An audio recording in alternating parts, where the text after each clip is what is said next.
We all die. We all Spoiler. die. Spoiler alert. Spoiler alert. Yeah.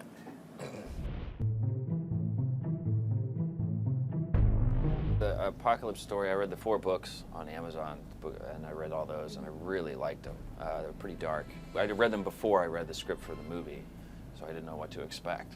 Did you know you were going to be in the movie? No. No, you just read them for fun? Yeah. That's awesome. That's awesome. No, that's a lie. I knew I was, Yeah. I knew it was going to be. Like, dude, you rock. That's a You are brutal, just brutal epic. lie. I've always been a Storm fan. Loved the cartoons.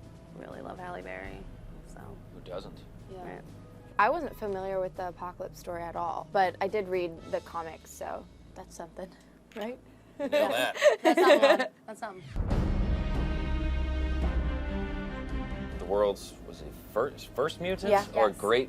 the greatest First. mutant is trapped under some rubble thousands of years ago, and then he wakes up and finds that the world is not to his liking, so he wants to cleanse it and sort of create the apocalypse. So the X-Men have to unite to sort of stop him from doing that. And, it's a little bit more than that, with a lot of different personal issues for each character and things that need to be worked out. But, Everyone dies in the end. We all die.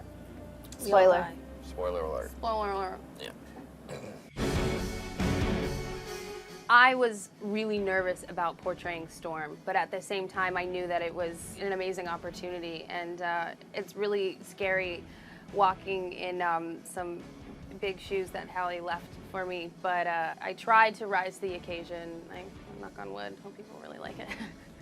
For me, I didn't know much about Quicksilver when I got the role, so I went to the comics, of course, to try to figure out something of his personality. And one of the things that was is he's kind of like, if you're so fast, everybody else is obviously so slow, so it's kind of annoying. And he's obviously the first one to win the race, so he's got a little bit of arrogance and impatience to him. And if time is frozen and you can do whatever you want, you get kind of you can do crazy stuff, and you might be a little off, maybe a little weird. So I kind of tried to incorporate that in there.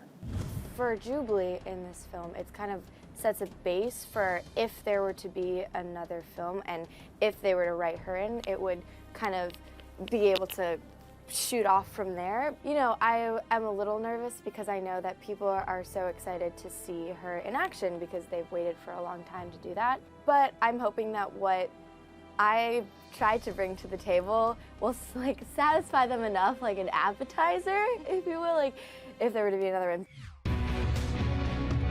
When I first met Oscar, he was in his apocalypse garb, and Really? like, yeah. So I'd like seen pictures of him, but like I had no idea I was meeting him in full blue, you know.